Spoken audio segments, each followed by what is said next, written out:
Hi, I'm Rafe Hart. I'm the Vice President of Security at StarRes. How do you go about identifying what the security is of a vendor? Now, the reality is it's something that's pretty hard to do remotely, and there are a couple of good tools out there. So, for example, Educause has produced what they call HECVAT, which is a standardized questionnaire. It's quite detailed, and that's a very good resource in terms of questions to ask vendors. There are also security platforms out there that help you rate vendors. I would take their results with a grain of salt. They tend to be based on passive scanning, but they do have their place in terms of workflow management and trying to manage assessing large quantities of vendors. What I would suggest is look for vendors that have dedicated security teams. If you have an incident, then you want someone that's able to respond and has expertise.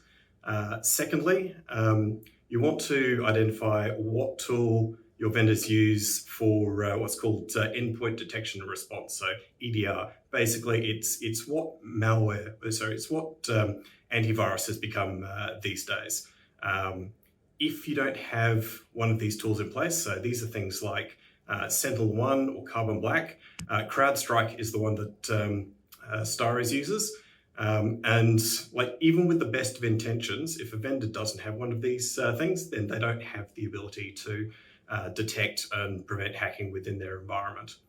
And then the last step is making sure that they can explain in concrete terms how they go about patching.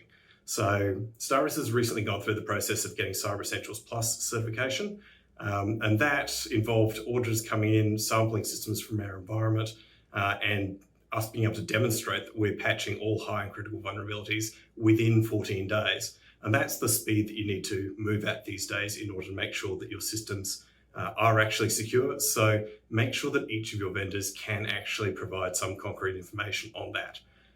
So in summary, make sure they've got the right people in terms of a security team, make sure they've got the right tools in terms of EDR, and then make sure they've got the right process in terms of patching within a realistic time.